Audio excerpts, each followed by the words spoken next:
Welcome, everybody. You can, for now, open your microphones and show your video. So we are waiting for more people to come. Aloha, this is Gwinnett from Florida. Florida, okay. Hello, Gwinnett. Welcome aboard. Thank you. G'day, Wayne. This is Nick from New Zealand. Nick, it is indeed. How are you, my friend? It's good. 5 o'clock in the morning. Starting, but it helps that you work in the coffee business, so it really doesn't matter what time of day it is. You can pretty much be awake. Thanks for switching on your video, Nick. It's good to see you. I'm not ready for prime time, guys, so I'm not switching on my video. Hi, this is Sunita from Germany, from Hamburg. Sunita. Good to see you. Nice to see you too. How have you been? Very well. You see, That's great. Corona brought us together again. Absolutely, absolutely. Great topic. Perfect. Corona connecting people. Yes. It was Nokia, now it's Corona. I see Natalia here. She was there. Natalia, greetings. Guest from Dubai. Yes. Hello. Thanks. Hello. Hi. Hi. Peter, nice seeing you. Yes, certainly. So you can mute and mute each other. Oh, sorry, not each other, yourself. You know where is the button mute? On the left, bottom left corner. And next. I think you also can mute other people. It's just the rest of the people that can mute themselves. Yes. And if you are in a computer, there is a trick that is like you are in a conference room. You can use the space key, press it and talk, unpress it, and it's muting. Exactly. And mute is holding. That's quite useful. The space key. Mm-hmm. So you can mute yourself and just, whenever you want to talk, hold the space key. Okay. Well, that's a cool thing to learn straight off. Yeah. See, nothing but value add, Nick. Even we didn't start it. Yes, we didn't start it yet. Maybe if you want to play around, next to your camera, there's a little arrow. So if you click on the arrow right to your camera, you could choose your virtual background. For example, I say choose virtual background, and I change it now. So, But it depends on the computer. Actually, my computer doesn't do that. okay. So It has maybe to have a certain kind of processor. So, okay. So if you're worried by your background, you may play around. but most people can do it. My computers, both of them, are not doing that. I'm quite frustrated with that. Everybody is able to do it except me. Okay.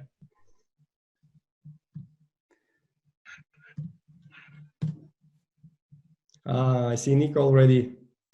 Hello, Change. Rosanna. Well done. Hello. Hello. Okay. And Ishtik, how are you?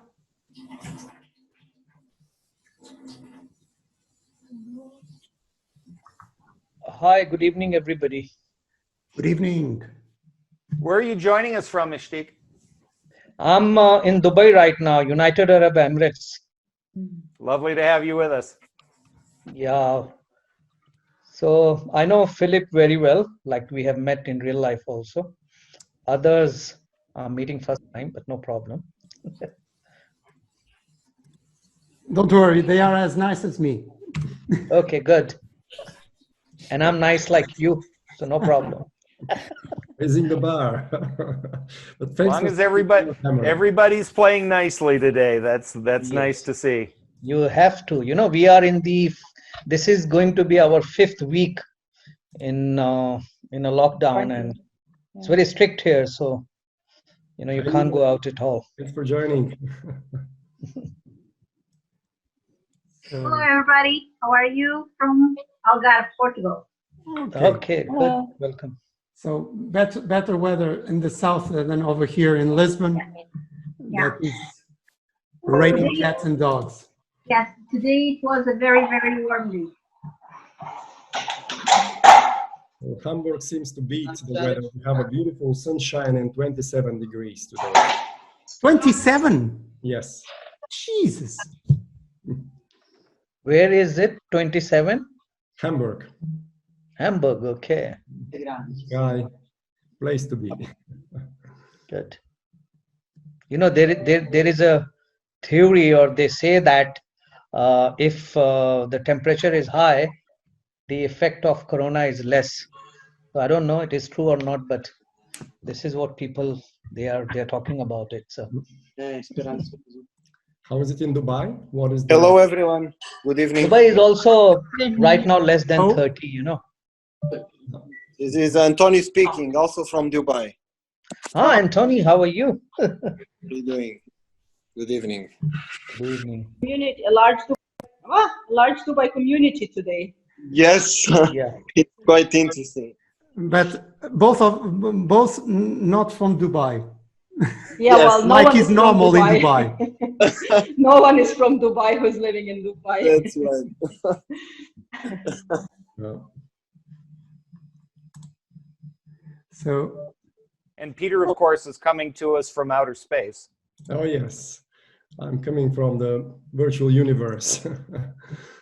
By the way, this virtual background, I just gave the tip. You can play around, guys. Next to your camera, on the bottom left corner, there is a little arrow. If you click on it, you could Okay. choose the virtual background. If Yeah, you're- because I was just thinking you are sitting in the Mars or Moon, or where are you? it's the moon. But I can So share how to do now. that? So go to the camera on the bottom left, and there is on the right side of the camera, there is a little arrow. Click on the arrow, and then in the middle, there is So option. camera means where it is written is stop video, that camera? yes, yes. Yes. Yes, yes. Okay, so you click on that and Next to it, on the arrow, choose virtual background. okay, okay. Yeah, got it. Click, yes. So I think it is time to start, because more people will join us for sure. We had more people registered. First of all, thank you very much for coming to this virtual webinar. That is something that I really enjoy doing, especially with these two guys. Peter, that he's from Bulgaria, but actually he's in Hamburg with 27 degrees. I cannot stress that more. It's raining cats and dogs in Lisbon, and it's like 15 or 16, so the weather is crazy. And also directly from Las Vegas, not American, but Canadian, Wayne, that is also with the raining weather. So so thank you very much for coming. This will be more a conversation and less kind of let's say boring presentation. So no PowerPoints, because we want at some point, so we will start kind of questions in order to let's say put our engines to go on. So sometimes I have to do stuff because when you are the director at the same time in Zoom, so sometimes I stop a little bit. It's because I'm doing stuff. I cannot do two things at the same time. So we will do some questions, and I will ask first, basically, to each one of the three of us to present ourselves very shortly. So my name is Filipe Carrera, like you can read over there, and I normally like to say that I'm a kind of digital dinosaur because I started working in all the e-business, e-learning, remote work, e-work, let's say, e-marketing since the 90s. So nowadays everybody's talking about remote work and things like this. I was working in remote work when it was dial-up connections. So one of the things that I say is that nowadays with this coronavirus, imagine this coronavirus in the 90s. That would be a disaster, but much bigger because people would be at home with no fax, with no email, with nothing, because fax normally would stay at the office. So people would have to go there and fetch the mail and the faxes. So I would like also now Peter to present himself, and then Wayne, and then we will start. Peter, sound.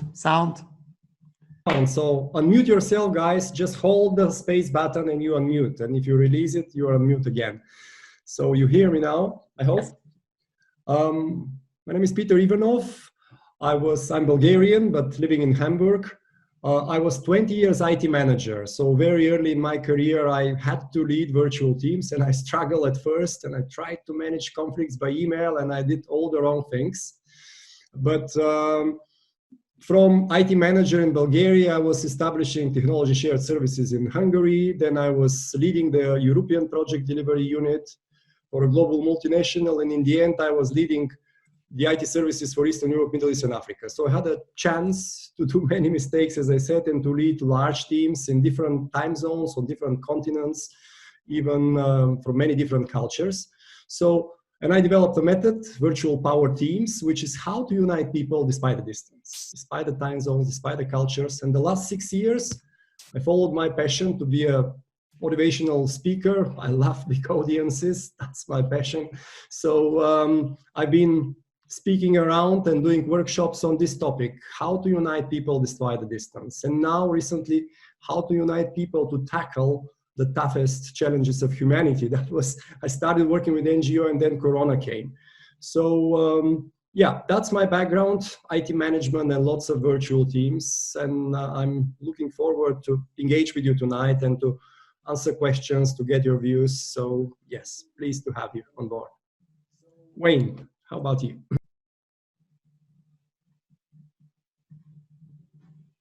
There we go. Hi, my name is Wayne Turmel. I am a Canadian living in Las Vegas. I've been working virtually almost since the beginning of my grown-up career.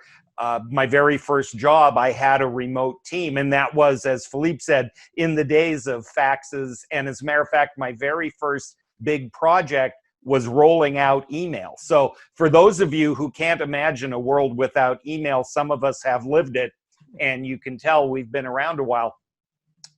My passion has always been communication, and for the last almost 15 years, I've really been focused on virtual work, dealing through technology. How do we communicate as well across the world as we do when we're in the same room? And so that's been a passion of mine. Our book, The Long Distance Leader, came out about 1.5 years ago, and it has just continued to grow my interest and my passion for communication and leadership. So that's who I am. That's what I do. I'm with the Remote Leadership Institute.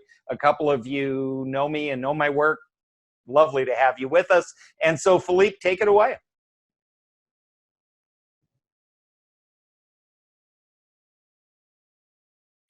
Thank you very much for your presentations. As you can see, we are a bunch of digital dinosaurs that we have been, let's say, saying, look, the wave is coming, everything will change, you need to be prepared.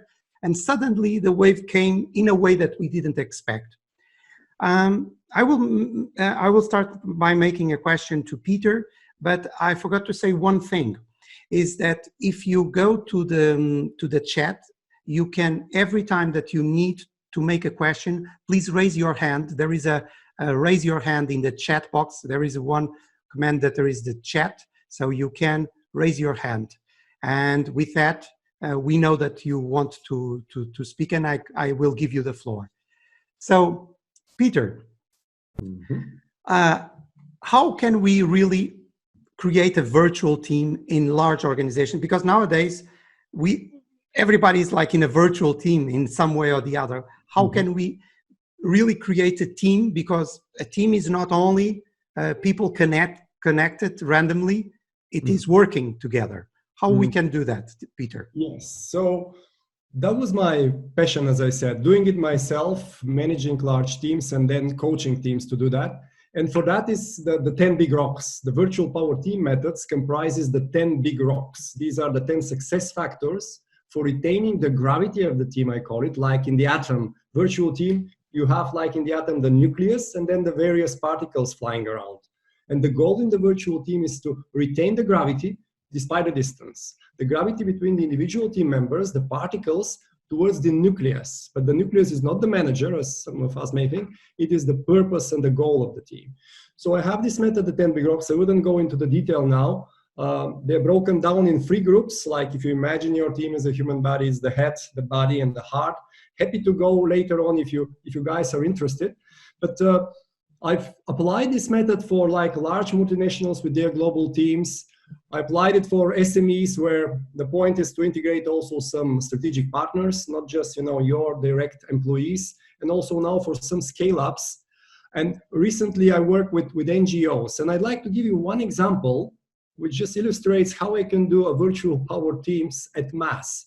So I had a client in New York running MOOCs. I'm not sure how many of you know what is MOOC. You can always put it on the chat. If I ask the questions, for those of you who would like to engage, put it on the chat. So MOOC is massive open online course. And he had 35,000 participants. And he was, he had a course, which was a 6-week course. He was teaching how to build resilient schools for Philippines. So after the tsunami destroyed, I'm not sure if you have South Asia, probably not. It's middle of the night. So after the tsunami destroyed the infrastructure, the government decided to build the schools in such a resilient way. So there will be schools in normal times, but they will provide shelter for the people in case of disaster. And he was helping them to build the designs and to award it to the Philippines government. But what happened? He had a lot of videos. So it was a 6-week course. They stay for 5 weeks, learn enough for free and drop out. And then he was collecting the money in the end. When they successfully finished the project, they got good feedback, they got a certificate and pay. He tried to move this up front, but from 35,000 people, only 2,000 people subscribed. So we had a chat with his team of professors and we decided to break them into groups of 5. So not us, it's a mammoth work. So they get together and they self-organize based on time zone, proximity, whatever principle. And in these groups of 5, they presented themselves with their lifeline. This is, by the way, the first big rock, personality in focus. When you look at the person as a holistic human being, not just as a expert bringing particular expertise. So they presented themselves with the lifeline, the moments where you're most proud of, but also the moments where you struggled and nevertheless managed to overcome. And then they discovered their strengths. So there is a 5 magic questions. You could do peer coaching at mass, online, in a breakout group. So they discovered the strengths and natural talents. And based on that, they were building not every one individual project, but this group of 5, they just had one project. They split the work based on their strengths. They voluntarily choose what I do depending on my strengths. And when the critical week 5 came, they just couldn't let their team members down. It was not just a group of people, as so far, it was already a gravity emerging and a team spirit. And in the end, week 6, 27,000 people remained. So for him, it was like a $500,000 improvement just by putting these 2 simple steps, which are the first big rocks: personality in focus, drill down, make sure the people know what makes the heart of each and every other team member sing, and then discover the strengths and let the people work in their strength area. So 35,000 people, simple intervention, team spirit emerging, and then you have a community of virtual power teams applicable in many NGOs. Just a short intro. Let me now move to Wayne, and again, any questions later on we can cover. Now, Wayne, we work in the Corona times and people are forced to work home office, and we don't know what comes next and how long we have to work. So what do you think will be the hardest adjustment people need to do when they go back to work? The first thing I think is to remember that eventually we will go back to work. It's very easy to get caught up in the drama of the moment, and it is. I think the hardest thing is going to be to remember that it's not like, okay, it's over, let's go back to work, and it's going to be as it's always been. Everybody is going to re-emerge from this in their own way, and it's going to be very important for leaders to keep tabs on their people and not assume that everything is going back to normal. One of the things, for example, we had a client in Houston, Texas, big insurance company, very, very traditional. Everybody works in the office. That's our culture. People don't work from home. Hurricane Harvey came and, you know, work is under 2 feet of water. And so people had to work from home to keep the business afloat. And when the office was repaired and they said, okay, everybody come home, a lot of people were eager. They missed their coworkers. They missed the energy. They missed the excitement of the traditional workplace. A lot of people, though, the genie was out of the bottle. They'd experienced working from home and decided that they wanted to keep doing that. It's going to be really important for organizations, I think, as we go forward, to re-examine what the new normal is going to be in your organization and what worked. You know, what work was successful when people did it outside of the office? What work do you think is mission critical that it continues to go back to the way it was before? And if we don't take very careful stock of what the new situation is, people are going to vote with their feet by leaving, turning over, and seeking other opportunities. So I think on a macro level, organizations need to really take careful stock of where people are at. And on a leadership individual level, it's really important that we treat people as individuals and not just as the workforce. Yes. Can I just have one comment? Because I'm part of one group, big WhatsApp group, and there were many comments coming from German people saying home office is over, because Germany is very conservative. They wanted to do home office, the people, but the employers say, no, no, if I not control you, you're not working. And now, because of Corona, the German sentiment is fed up, too much home office, too much distraction at home. I want to meet my peers. I want to have coffee at the office and so on. What do you think? Well, I think just before I turn this over to Filipe, because I know he has a lot to say on this particular topic, I think it's really important that we don't get ahead of ourselves. I keep hearing this is the watershed moment, and now that people have worked from home, they'll never return. No, it's not true. Some things are going to work well. Some people are going to thrive in this environment, and others can't wait to get back to work. And that's really important. So I think, Filipe, maybe you can take it from there. You know, is the face-to-face, I mean, now that we've worked from home, everybody's going to do it? Or what do you think is going to happen in terms of the face-to-face communication? Well, I think I agree with what you are saying, that it will not be like everybody will go from home. But you said an expression that is very interesting, the genie got out of the bottle. So yes, we will see organizations that will think about what is the benefit of having an office. Let me explain this. There is a fantastic presentation in TED that you can find. It is like the why work doesn't happen at the office. It's not from now, it's from some years ago. And this guy makes a very simple question, is he makes this question, this question to a lot of people across the world. And the question is like this: if you need to do something that requires a lot of focus, time, effort, let's say a report, how you will do it? And people answer in different ways. People say, okay, I will do it at the office, but before everybody arrives, after everybody leaves, or I will do it, I will stay at home to do it, or I will do it in a train, in a plane, in a bus, whatever. But very few people, or none, would say during office hours at the office.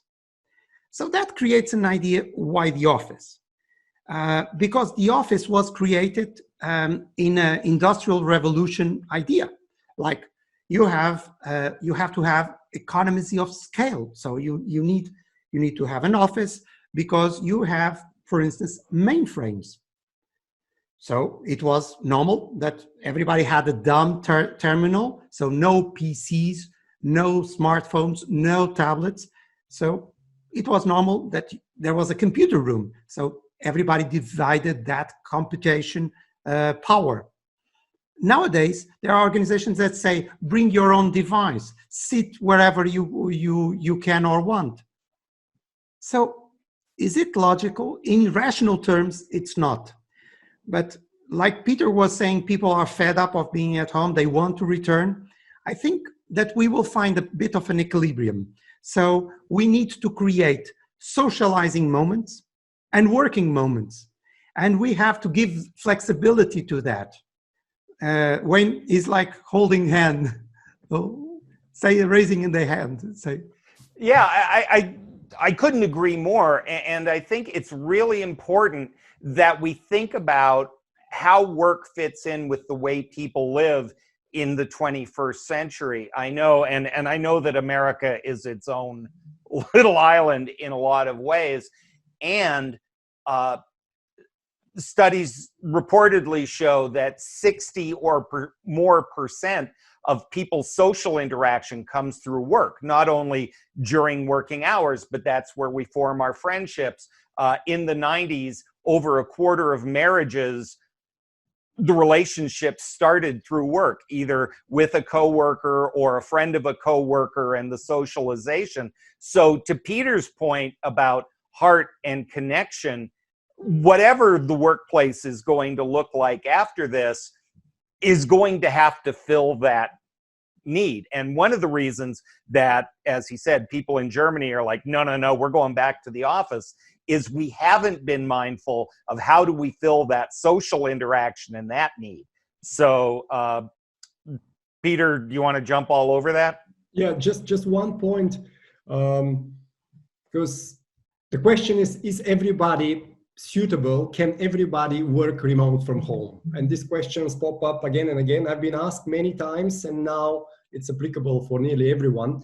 And I had a client in a Bulgarian company doing events, one of the top companies, and the two founders decided to become digital nomads. That was 2 years ago. So they started traveling the world, 3 months here, 3 months there. And the team, the rest of the team, 15 people, they stayed in Bulgaria. And they had twice a week, half a day together in a coffee where the founders joined online. And after just 1 month, 2 of their key employees left, 2 of their key workers. So they're really in trouble because they needed this office interaction, the extrovert, in order to have joy at work. So apparently not everyone is suitable, and we will face this when Corona is over, hopefully sooner. And from my perspective, there are 2 characteristics which are key to be able to work, remotely longer term. One is they're like similar. One is to be a self-motivator and self-starter. You should be able to motivate once you have a clear ownership, and it's part of my model. Strategic goals are broken down. Everyone has a strategic goal, but then having the goal, you are self-motivated. You can drive yourself for performance. You don't need so much interaction and small talk in order to do that. And also to be a self-starter every day. So they kind of belong together.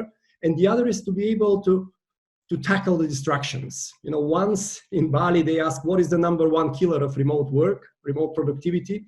And people are voting on Slido with their mobile phones, and emerged large letter Netflix. So there are many distractors like Netflix, social media.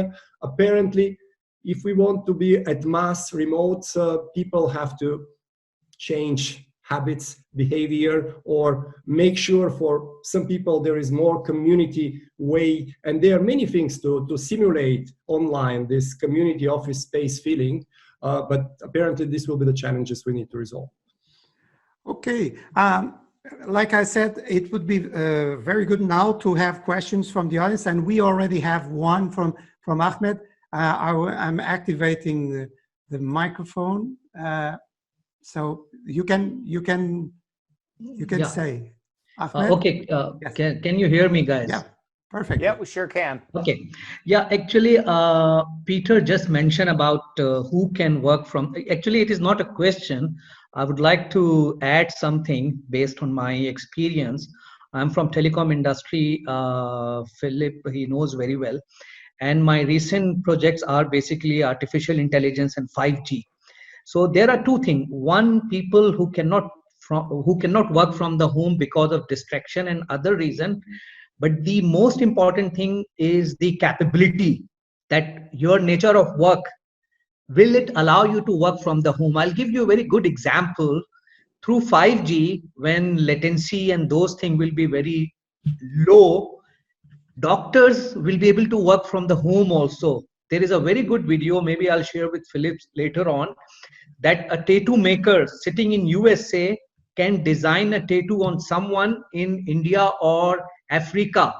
So the robot will be there and the tattoo maker will design the tattoo at home, and he or she doesn't have to be present there physically also. So in my opinion, briefly, ultimately in future, what will happen, most of the people who are not capable to work from the home because of technical reason, or can you hear me? Yes, Yeah. yes. Okay, because of technical reason or anything, they all will be able to work.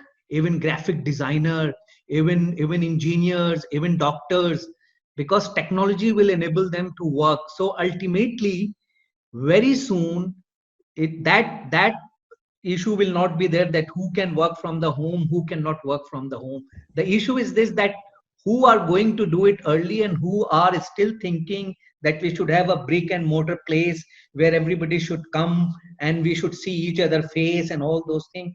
So in my opinion, because of new technology, ultimately, if it is 60% right now in America, I think when he mentioned, it will be 80% or 90%. Well, so this is my opinion. Ahmed, if I may, Yeah. I think that there's a really important distinction that has to be made between can and would or should. Okay. There are a lot of jobs. The person who cuts my hair just basically said, work from home will not matter until people can send me their head. Yeah. And I think that, Yeah. you know, so there are certain industries. I also think that just because there is the capability to do something doesn't mean that people will choose it. And sometimes they'll make that choice out of tradition. Sometimes they'll make that choice out of personal preference. And sometimes they'll make that decision because ultimately, just because we can do something doesn't mean that's how we're going to choose to do it. And so, you know, just saying this is all a matter of technology, and when we get the technology right, it will take care of itself. I don't know that I completely buy that. But Filipe, what do you think? Well, the thing is that when people say, I was hearing Ahmed, and there is one thing that always people say, people distract at home. And I'm thinking about the normal office where people are distracted the whole time, where there are meetings that take much more time than needed. My virtual meetings are shorter and more effective than the in presence, because when there is in presence, people tend to arrive later and they tend to do a lot of small talk. And basically, when I do it online, it's faster. And also, we tend to do less meetings when it's online. Because normally, and especially in, let's say, Southern European countries, people tend to do more meetings, cross meetings. Mm-hmm. So in order to, Peter, do you want to add something? But yep. We have still here two more questions. Maybe just to add one very brief on the meetings. I heard people, I'm now busier than ever, and I heard people complaining now with Corona, they have hardly had any time to do individual creative work because so many meetings happen. And they were complaining particularly about the update meetings, where everybody presents an update and it takes longer. And I think we will streamline the meeting culture, because the update meetings could be shorter. You could leverage on the pre-read, for example. You know, you could have only the part that requires collaboration. You flag out what stays in my way, who can help me out. So I think we will streamline, but currently many customers complaining of too much meetings, and there is apparently an opportunity and potential to streamline it. And I fully agree. The technology now, even we could demonstrate later on, you could do whiteboards, you could, in parallel, people can put input. So the technology allows to co-create actually faster than in a live meeting. And if you leverage on the pre-read and some links and so on, the virtual meetings could be more effective. But I think currently we are facing just the opposite, and people start to be fed up. We have another question from Rosanna. You have the floor. Okay. Hello. I'm a graphic designer, but now I'm working as a marketing responsible in a company of mortgage brokers. And I have two questions, because I have the possibility to work at the office or at home, but I was thinking about working remotely, and I have two questions. One is the law, how the law should adapt also to this, to work remote work, because there are some things that will change. Working from home is different than working at the office. So how should the law change also in this particular situation?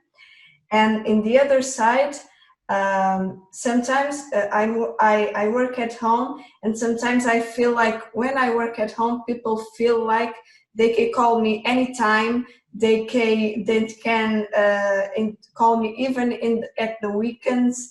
And how should we organize in a way that, okay, we work at home, but it doesn't mean that we will work less, or that we don't have a personal life also? How can we separate these two things? Thank you, Rosanna. I can go for the law thing, because, and then I will give the other one to Peter and Wayne. In terms of law, it's very, very difficult. Normally, innovation comes like this: first technology, then the change of mentality, then the law. Because it is very difficult. In this case, we have a lot of variables. So you can, to be fast, you can be working remotely for a company inside your country. That is easy. The law is the law of the country. So then you have to do some adjustments, no problem. But then when you started moving from regions, for instance, in Spain, there are some different laws because of the regions, or in the States because of the states. It is a little bit more complicated. And if you are working remotely for another country, where there is a lot nowadays of companies. For instance, I was last year in Moldova, and they were like explaining me that they were software developers, and they were working for Germany. And basically they were earning much more than they would earn in Moldova, but less than they would earn in Germany, but they were earning in Moldovan prices. So they had a very nice life. So we have to also face things that are mobility, that you can move around. You might be remotely working from one country and suddenly decide, okay, I want to remote work from another country. So what the law applies. So it will be very difficult issue. And I think that would be a new webinar. So Wayne and Peter, who wants to adapt? I would love to jump in here, and then I would love to hear what Peter has to say. I think that Rosanna's question is really key to this whole work from home thing, which goes back to just because we can doesn't mean it's the right answer.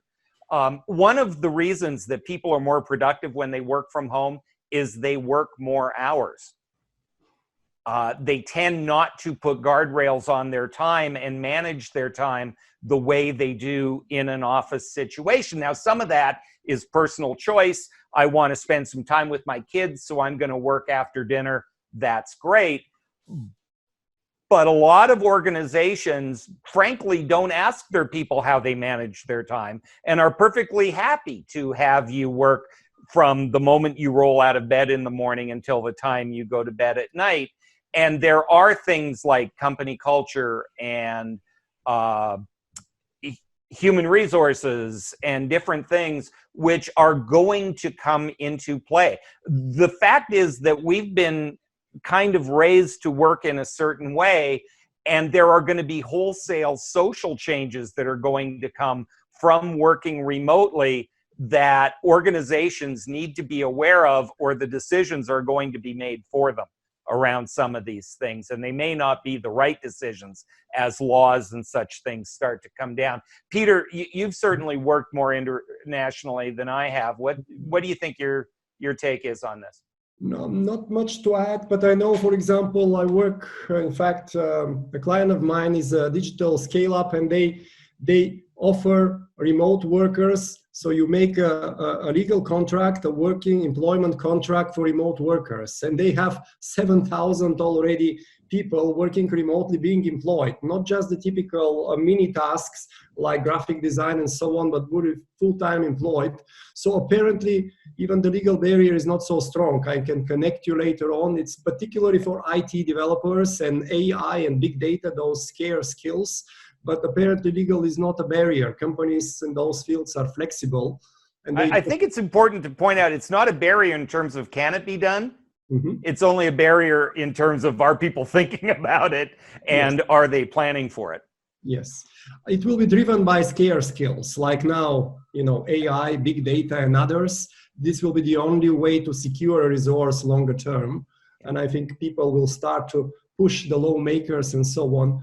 And even now be creative to have an agreement, working agreement. I think one thing is that also behavior attracts behavior. So if you are open to answer at midnight, you will attract more things at midnight for sure. So there is another question here from Antonio Freire. By the way, if you can put the questions by voice, it's much more interesting because sometimes we might not get exactly the point. So the question is, what will be the impact of digital in Salesforce structure? Wayne, Peter, do you want to pick up that? Wayne? Yeah, if I may add. Okay. You see? Sorry, thank you, Filipe, thank you. Is that so? The fact is, so I work as a commercial and marketing manager, and we have been doing some investments since 2013, 14 in terms of digital.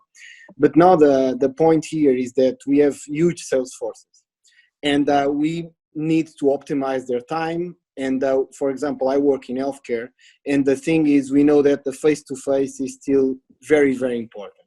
So, of course, we don't know what will be the future after Corona, but what we are thinking, of course, we are trying to understand what kind of steps we can do proactively before, another storm comes. So, I mean, my question is, if we invest more in digital, eventually we need to sacrifice some other resources.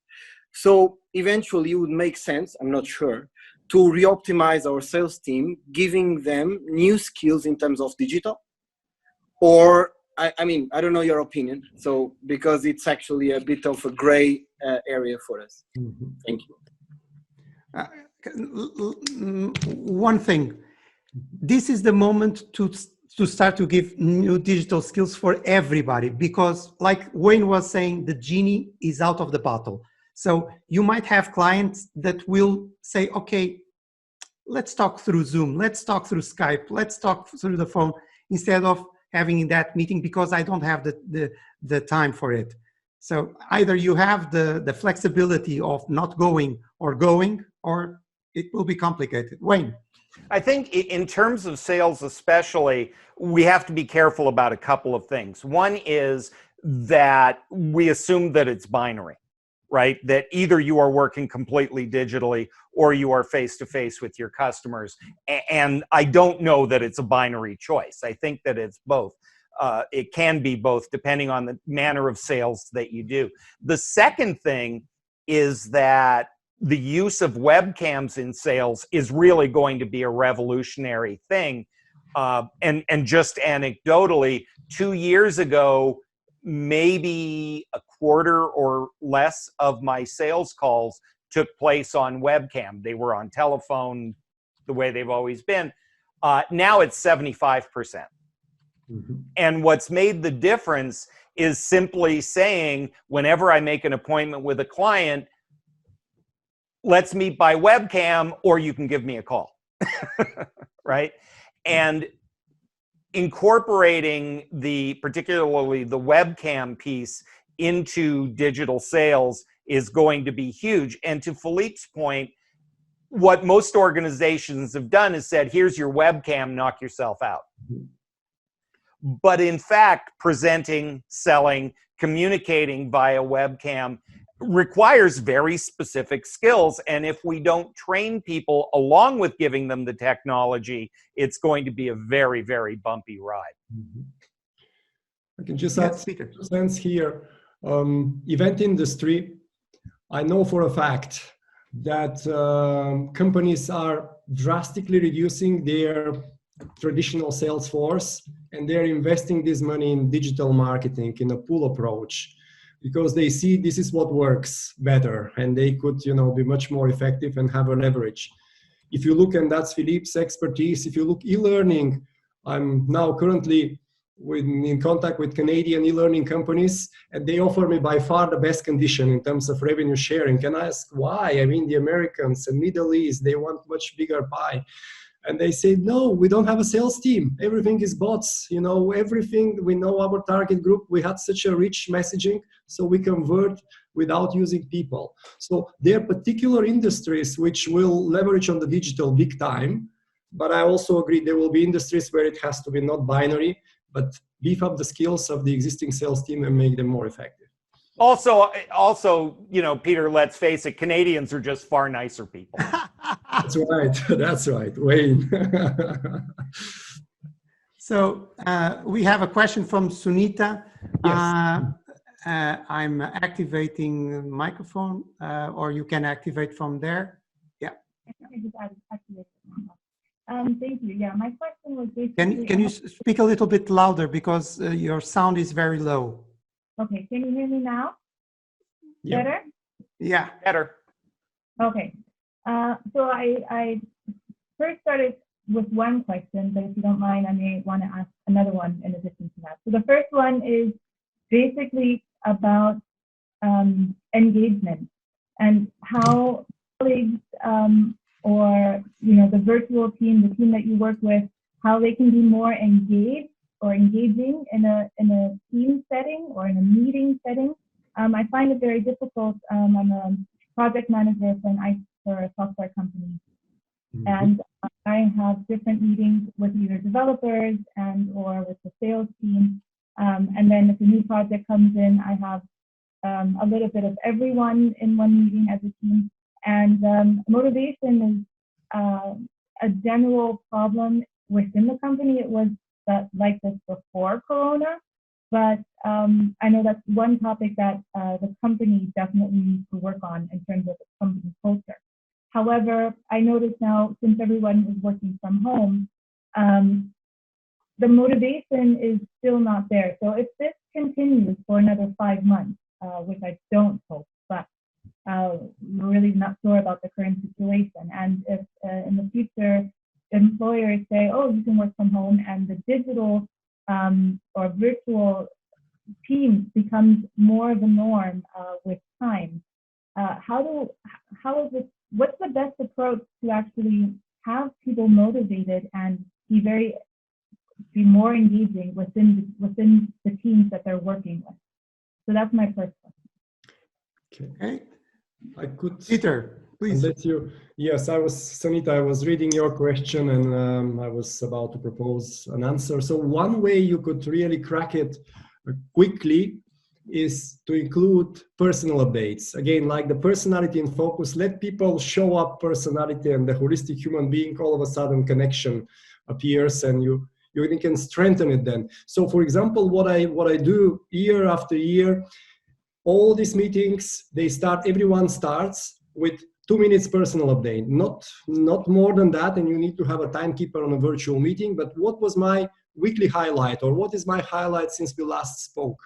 And just this simple thing, and people will share things like, what was my record in half marathon, or how it tastes, red wine from Chile, Reserve 96. So it's very personal. It's like the spice, and it really makes people feel unique. This is the spice, as simple as that. If you ask them about the highlight, they will have to think about what it was, and the way they present it starts building, gravity. And then the other thing is, make sure when you have this agenda, not just about the update meetings where you could reduce the time, we spoke about it, make sure people have their own slot.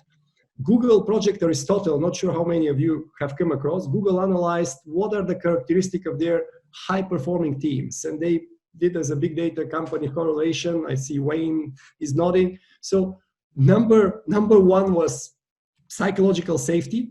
People has to be vulnerable, to feel safe enough in order to be vulnerable, not to show their self like in the perfect side, like on social media we sometimes do. But then they realized while researching that in the highest performing teams, people have an equal share of talking, equal airtime. So by designing this in your agenda, by asking, the more introverted people to contribute, and by giving this simple tip to share, the highlight, you will see that the level of emotions on your meetings will change, and people will eagerly anticipate to hear about their team members. Yeah, I think that there are two things, I think, to piggyback on what Peter said so well. The first is that when we work remotely, particularly in fields like engineering or places where there's a high degree of introverts working, when we work remotely, there's a tendency for communication to become very transactional. If you've ever started a phone call with, okay, I don't want to waste your time, so let's just get down to business.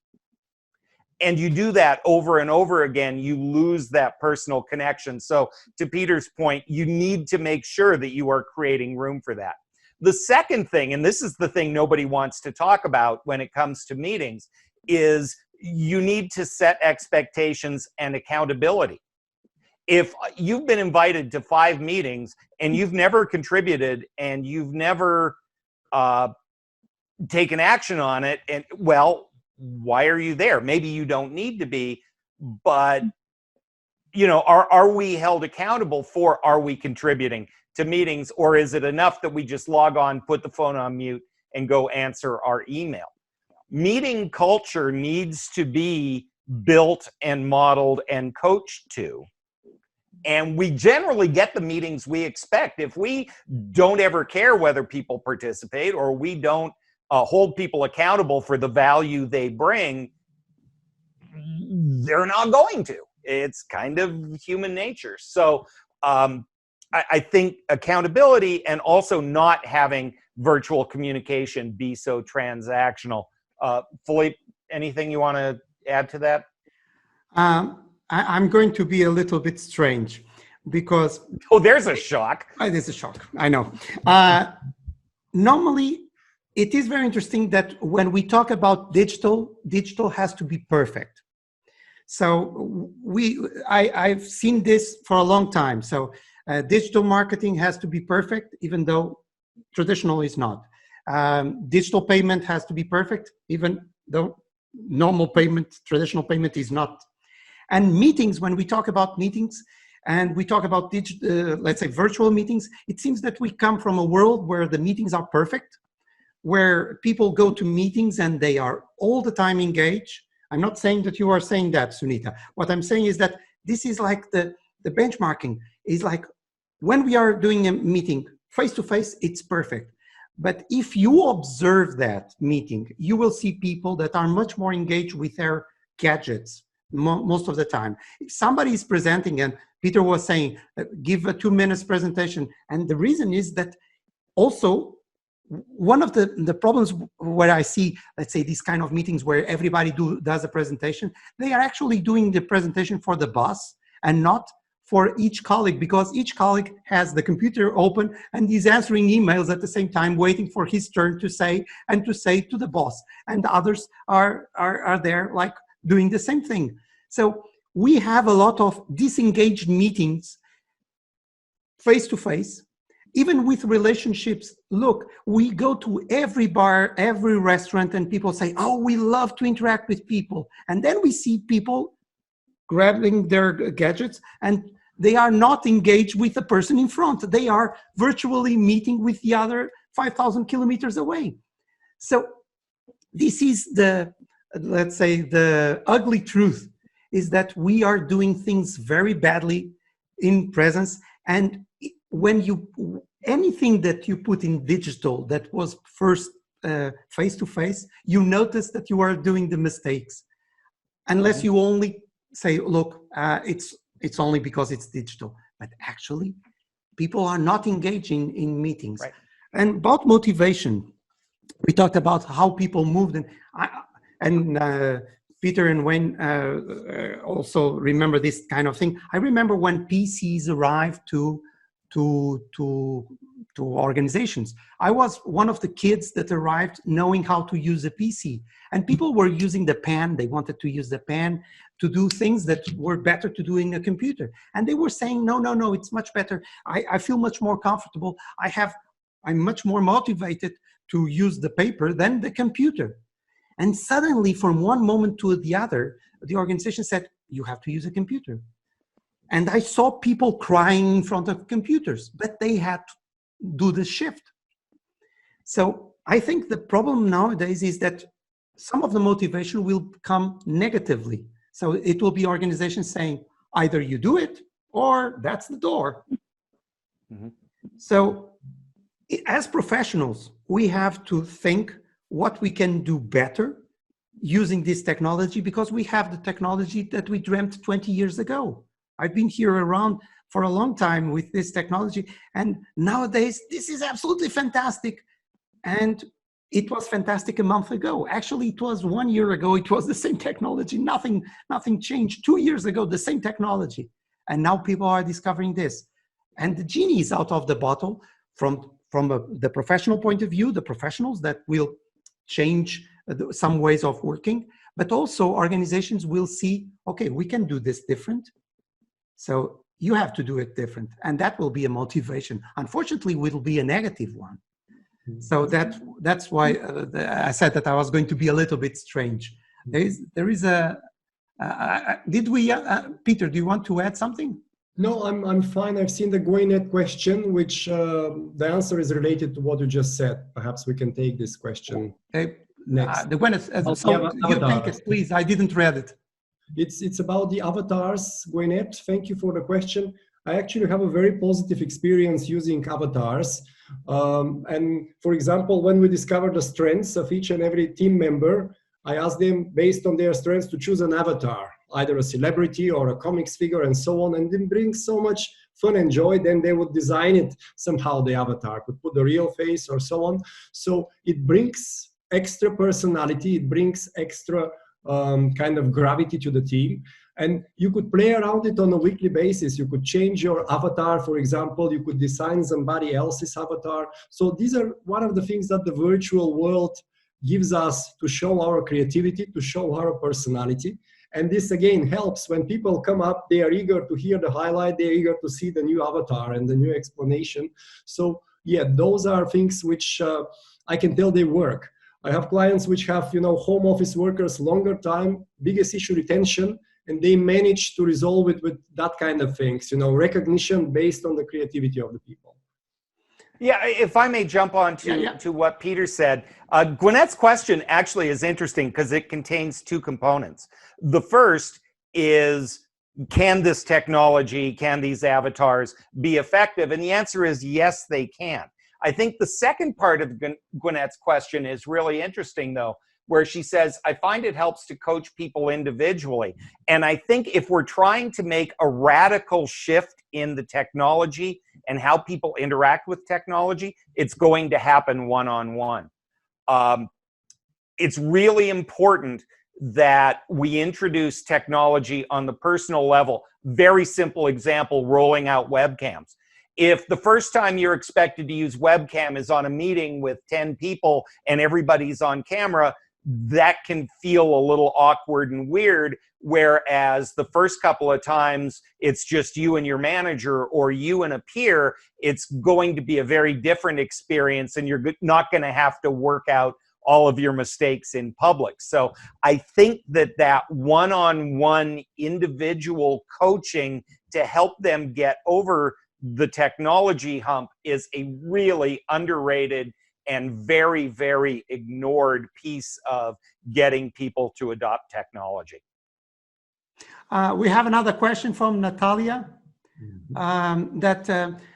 What are some of the KPIs to measure quality of virtual performance? I can start by saying that again, what are the KPIs in face-to-face? I remember having my first boss in a bank. His main KPI was presence. Exactly. So if somebody was there from X hour to X hour, terrific worker. Right. And actually, I was like, I don't need to be here until 8 o'clock because I'm fast in doing what I do because I have computer skills and nobody else had. So I was faster than everybody else. So I would leave at 5:30. And that was a scandal at that time back in the 90s over here. And after 1 month I left the bank, I went there because I had a nice relationship. And this guy turns to me and said, look, you were really a pain in the ass, but I discovered that in the statistics, you were the guy that were working more in analysis terms. So he did an analysis. And I'm like, so he had a statistical tool. He had the KPIs, but his KPIs was looking to presence. So again, are we doing things correctly in presence, in face-to-face? Or basically, we are very afraid that people are not working. I work with people across the world that I have deadlines. I have things that they have to deliver. If they don't deliver, they failed at that KPI. That's it. So Wayne, Peter. Well, I think it's funny. Ahmed and I are conversing back and forth in the chat. One of the big things that organizations need to do in real world, not just virtually, is never confuse activity with productivity. And the problem is that a lot of those bosses are, if you log on at a certain time and log off at a certain time, you are working. And if I ping you and you don't respond right away, obviously you're slacking off. And so we need to move to an output-based set of metrics, not are you working at 10:57 in the morning? Are you at your keyboard banging away? Or will that report be done Tuesday morning as expected and to the quality that it's expected? That's where we need to move to, not just in the virtual world. I think to the point about meetings, to the point about metrics, good leadership is good leadership. And that's, I think, something that is really, really important for us to keep in mind first and foremost, and then how we do it remotely is details. Mm-hmm. Mm-hmm. One thing that's why I have asked that question, because it's the question of time, right? So when people are sitting in the office, that's the KPI. They have sat there from 8 o'clock till 18 o'clock, and now they are done, which doesn't hold in the virtual environment, right? So we have to move, but given that around 2/3, I think, according to some research, 2/3 of all employees are disengaged with their work. It's difficult to start motivating people in the times of Corona, right? So many leaders that I talk to, because I also work in virtual leadership, so many leaders that I talk to, they ask me, so how do I make sure they work? I want to track them. And obviously it's like bad time to start doing virtual leadership. But it's also one thing that Peter mentioned at the very beginning, that the Germans, really want to go back to the office? Well, because back in the office, they just sit their time and they are done. And at home, they have to make sure they do work, you know. So. Thank you, Natalia. And I know, Natalia, we've been even partnering, and you have a beautiful system of KPIs. So I'm sure you could share also some of your best practice. I just want to add one thing. So I take the KPIs not generically. I take it tailor-made, customized. So when we do the interdependent goals I mentioned, the strategic, first of all, it's not that the manager puts it or it's cascaded, the team decides, discovers. There is a sophisticated process to discover in individually smaller groups the three hottest issues. And then we build the SMART goals. And then in the SMART goals, we take who are the key stakeholders for these particular goals and what would they say. So we design the KPIs from our strategic agenda, and they are very specific for this particular team and for this particular, if you wish, year. And then the KPIs are always different, but it's because it's bottom-up effort. People are much more keen to observe, and they hold each other like peer accountable to meet them. So just don't, my advice, there would be some generic KPIs, but it's worthwhile to invest in like specific tailor-made KPIs, and they will be much more on their agenda, in their minds, but also in the hearts of your team. By the way, with the KPIs, like you were saying, I think it is perfect to conjugate that with guidelines. So when you co-create those guidelines, so people understand what is a normal time to do a meeting with somebody or not. So those are so you do that compromise, because in that people engage. They know that they were part of the agreement and not imposed by an agreement. So guys, we reach our time.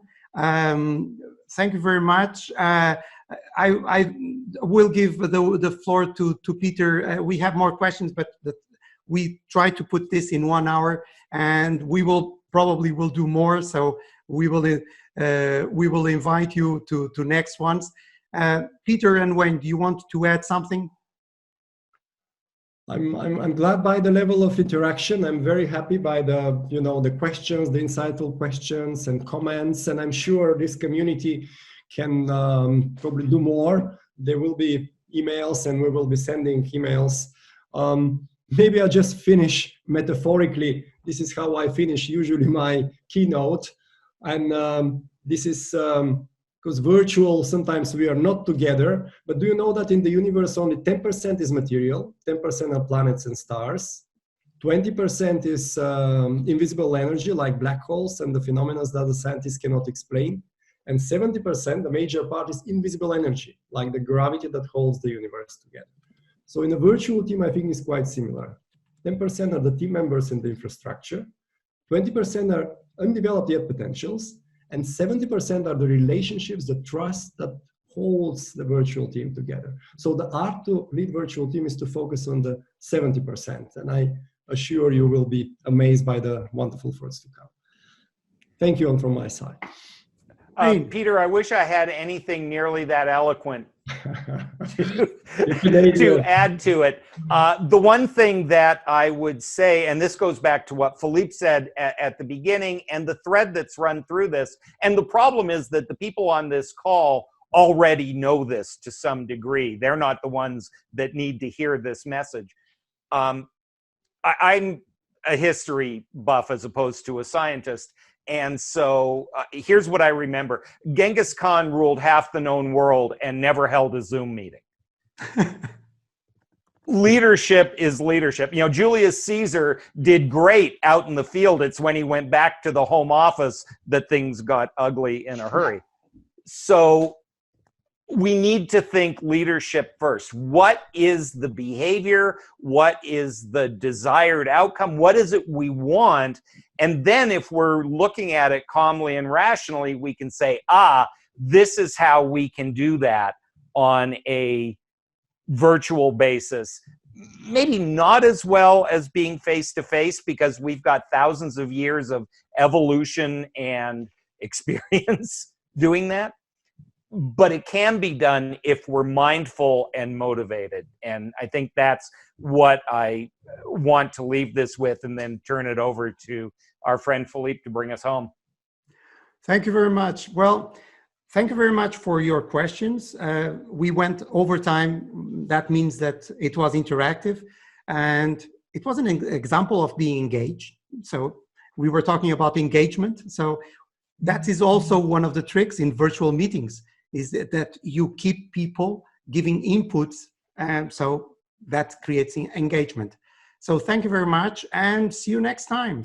I hope it was useful. That is something that I always hope when I do anything, that is useful and it's not some theory only.